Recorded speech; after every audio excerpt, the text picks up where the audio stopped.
네, 안녕하세요. 세넷 탈출입니다. 주말 동안에 미국에서 진행 상황이 있어서 이제 그림이 대충 경로가 다 잡혀가는 것 같습니다. 전혀 실망하실 일은 없고요. 어떻게 진행했는지 오늘 살펴보도록 하겠습니다. 먼저 잠시 자율구독료 말씀 여쭈겠습니다. 신한은행 140-012-108493 주백모 프로덕션입니다. 어려울 때인데도 꾸준히 도와주셔서 세넷 탈출 뚜벅뚜벅 진행할 수 있습니다. 감사합니다. 먼저 저도 이제 미국 이런 대선 처음 봐서 자꾸 공부해서 알게 됐는데 정해진 거는 1월 20일 정오 하나뿐입니다. 그거는 수정헌법 20조에 정해져 있습니다. 대통령과 부통령의 임기는 1월 20일 정오에 끝나며 정오에 시작된다예요. 또한 사원 전원과 상원 해당자는 1월 3일 정오에 임기가 끝나며 정오에 임기가 시작된답니다. 이거 하나 외에는 아무것도 정해진 게 없어요. 수정헌법 12조는 어느 후보도 선출인단 과반 270명을 못 얻으면 하원 의원의 주별 대표로 이루어진 선출인단 50명 과반으로 뽑는다. 이때 주 전체 50개 주 중에 3분의 2 이상 33개에서 대표를 보내야 한다. 이러한 그 하원 대표단 50명 대표단이 구성이 되면 공화당이 신임 하원에서 31개 이상 먹을 것 같거든요. 지금 211개까지는 올라왔고요. 이제 213개까지 갈 것 같습니다. 한 2개 정도 더 먹을 것 같아요. 그러면은 민주당은 222고 불과 9석 차이입니다. 주별로 따지면 공화당이 다수인 주가 31개 이상 나옵니다. 그럼 이제 민주당이 여기에 이제 어깃장 놓는 거 아니냐 그런 분들이 가끔 계세요. 민주당이 다수인 주 한 19개 되겠죠. 그 중에서 그 주대표 선출을 안 하고 개겨버리면 어떻게 되냐. 그런 주도 있을 겁니다. 뉴욕주, 캘리포니아주. 그런데 이게 이제 헌정질서 중단 사보타지이기 때문에 국가 비상사태가 돼요. 이 경우는. 왜 그러냐면 대통령을 공석으로 만들겠다라는 반역행위가 되거든요. 이게 어려울 겁니다. 이게.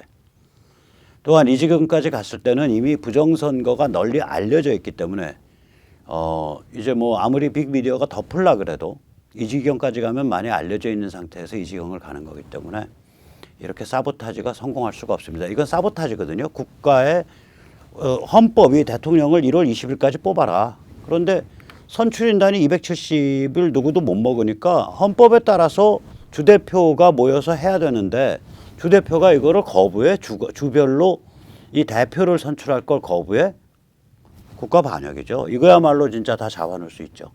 그래서 그런 걱정은 안 하셔도 될 것 같습니다. 그럼 우리가 이때까지 얘기해온 12월 8일까지 뭐를 해야 되고 12월 또 무슨 12일도 있고요. 14일 중요한 날은 12월 8일, 12월 14일, 1월 6일인데 이 날들이 전부 이게 헌법에 없어요. 헌법에는 이 날짜가 규정이 안 돼 있습니다. 이 날짜들은요. 연방법에 의해서 정해진 절차법들이에요. 절차법입니다. 그래서 여기서는 이 절차법의 특징이 뭐냐면은 그게 안 됐을 때는 어떻게 한다가 없어요.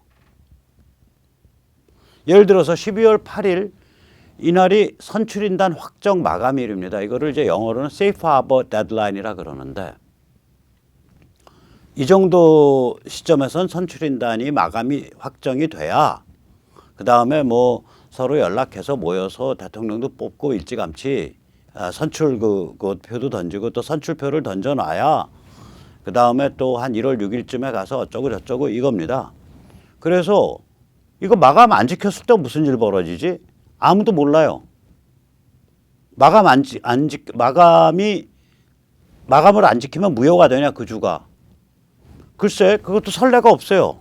무효가 된다고 법률에 그렇게 박혀져 있지도 않아요. 즉 다시 말하면 12월 8일 이후에도 계속 시비가 진행한다는 의미죠. 예를 들어서 12월 8일 날 주지사랑 주행정장관이 오케이 해가지고 자기 선출인단 누구누구라고 민주당 쪽으로 바이든 쪽이라고 정해놨어. 그런데 나중에 연방법원에서 야 거기 그 주 문제 있어 이 표 빼라고 결정하면 그 선출인단 그냥 주저앉는 거예요. 또 거꾸로 빼라고 해서 그 표를 표시가 돼서 빼보니까 이 바이든 쪽 선출인단이 아니라 공화당 쪽 선출인단으로 바꿔야겠네. 트럼프 쪽 바꿀 수도 있을 거라고 그 얘기가 지금 나오고 있어요. 제 얘기가 아닙니다. 여러 법률가들이 영어로 된 여러 법률가들이 지금 쓰고 있는 얘기를 제가 공부해서 드리는 말씀입니다. 절차법이라서. 그리고 이 절차를 안 지켰을 때 무효가 된다. 뭐 이렇게 완전히 못을 박은 게 아니라 그러더라고 이게. 그러니까 헌법도 아니고 연방절차법, 연방법으로서 절차법이다. 또 12월 14일에는 이 절차법에 의하면 선출인단이 주별로 모여서 선출하는 날이에요. 그래서 그 선출 요약표를 작성을 하고 누구가 누구를 찍었다, 누가 누구를 찍었다. 요약표와 별도로 각 사람들이 투표한 그 투표지를 봉을 해가지고 그걸 이제 연방의회에 보내는 거란 말이에요.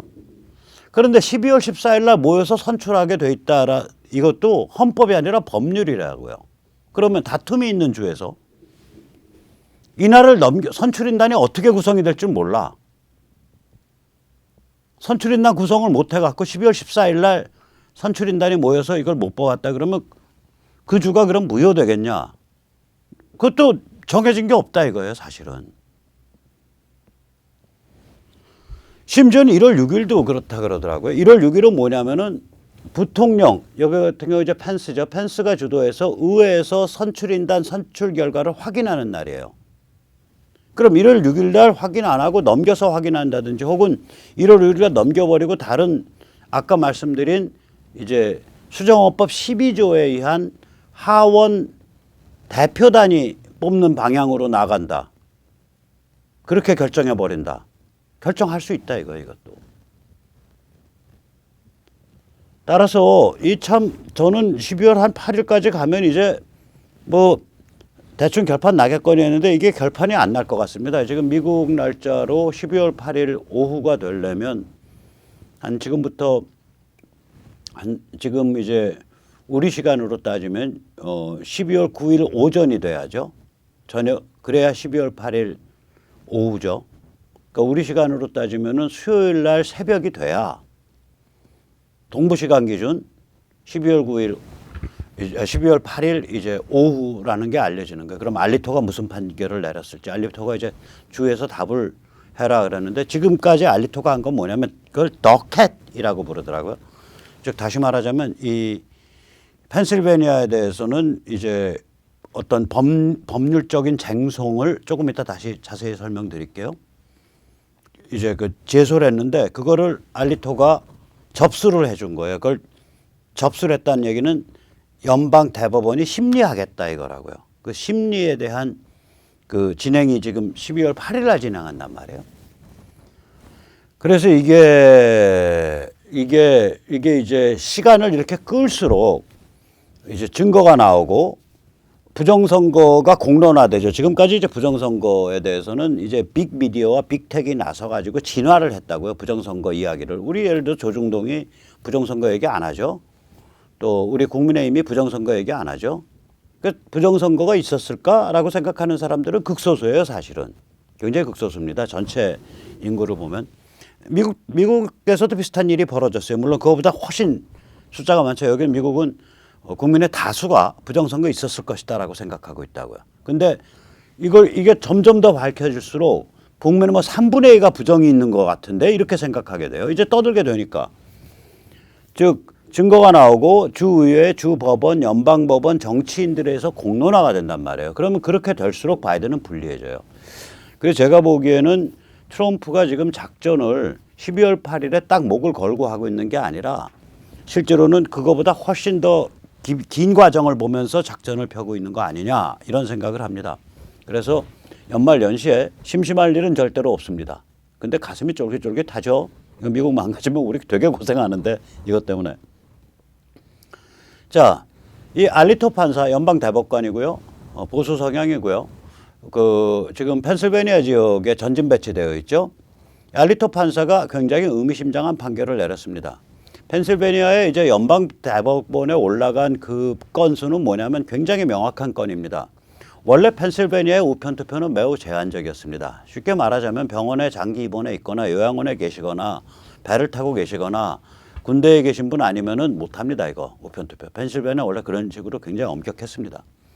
그런데 펜실베니아에서 이상한 일이 벌어졌어요. 코로나 생기기도 전이에요. 2019년 10월에 우편 투표 신청 자격을 확대했습니다.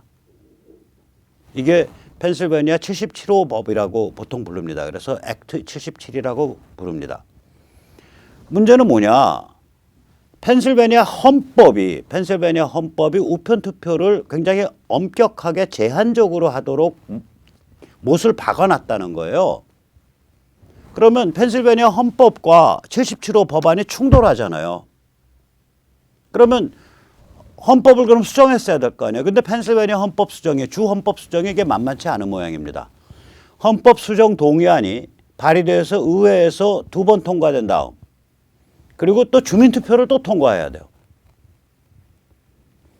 그런데 이 77호 법안에 대해서는 즉 우편투표를 확대하는 법안에 대해서는 헌법 수정 동의안이 발의된 적도 없고 의회를 통과한 적도 없고 주민투표를 통과된 적도 없어요. 단지 그 법안을 통과시켜 놓고 77호 법안을 통과시켜 놓고 야 이거 헌법 수정해야 되는데 그러면서 자기들끼리 논의한 그런 기록밖에 없는 거예요. 그런데 올해 들어서 주지사가 코로나를 빙자해서 77호 법안을 현실화시켜 가지고 자기 마음대로 그래가지고 시비가 걸리니까 주 대법원에서 그렇게 할 수 있음 판결 딱 받아가지고 그냥 일을 저질러 버렸다고요. 그럼 이게 주 대법원이 결정할 일이나 못해요. 주 헌법과 주 법안이 충돌하고 있고 그 충돌에 대해서 지적하고 있는 걸 주 대법원이 판결할 권한이 없는 거라고 이게 애초에. 그래서 트럼프 쪽에서는 그런 식으로 원래 펜실베니아에서 우편 투표를 하도록 되어 있는 거 말고 77호 법안에서 왕창 확대됐는데 우편 투표 자격자가 그냥 자격이 따로 없는 게 그래 신청하면 막 받아. 77호 법안에 그걸 해놨다고요. 그 우편 투표를 아무나 할 수 있게 되어 있는데 신청만 하면 이거가 잘못된 거다라 그런 거예요. 주 헌법과 주 법안이 정면 충돌하니까. 그래서 이걸 두고 저기 이른바 진보 성향의 더셔비츠 하버드 대학의 이런 그 법률가들도 이거는 펜실베니아 쪽은 트럼프가 이긴다 이렇게 말을 하는 거예요. 그래서 이게 너무 명확해서. 그 트럼프 쪽에서 이게 100몇십만 표가 왔다 갔다 합니다. 그러니까 이거는 주 정부와 주 의회가 일을 잘못 푸른 거기 때문에 펜실베니아는 아마도 통째로 버려야 될 거예요. 너무 투표수가 많기 때문에. 100몇십만 표가 잘못 처리된 거 아니에요. 그래서 알리토가 트럼프 측 제소를 접수를 했다고. 이걸 접수한다는 걸 이제 더캣이라고 부릅니다. 그게 지난주 말이에요. 제소를 접수를 해서 주 정부에 대고 뭐라고 요구를 했냐면 12월 9일까지 어떻게 이런 일이 벌어졌으며 이게 합법이라고 당신들이 생각을 해서 우편 투표를 그렇게 확대해서 진행을 했다면 왜 합법인지 답변을 내놔라 이랬어요. 12월 9일. 이 날짜가 묘한 게 12월 8일이 아까 말한 세이프 하버 데드라인입니다. 아까 말씀드린 각 주별로 선출인단을 확정하는 날입니다. 그러니까 이제 알리토 판사의 판결을 두고 사람들이 막 설왕설래가 있는 거예요. 그래서 이제 민주당 쪽은 그거 봐라 12월 8일 선출인단 저게 확정되고 나서 그거랑 별개로 이거가 헌법에 어긋났는지 안 어긋났는지 보겠다는 거다. 알리토 같은 보수 대법관도 결국 인정할 수밖에 없는 거 아니냐. 그렇게 막 얘기를 하고 또 트럼프 진영 혹은 트럼프 지지자들은 아니다. 12월 8일이 마감일인데 그 마감일을 지나서까지 주의 답변을 내놓으라고 말한 거는 결국 선출인단을 둘러싸고 쟁송 상태가 있다라고 지정을 한 거고 선출인단을 둘러싸고 쟁송 상태가 있으면 선출인단을 더 진행을 못한다. 더 진행 못하는 거다. 그래서 알리토의 판결은 선출인단 펜실베니아의 선출인단 확정을 사실상 못하게 하는 그러한 요구다. 저 알리토의 요구가 판결이 아니라 요구죠. 12월 9일까지 대답해라라는 요구가.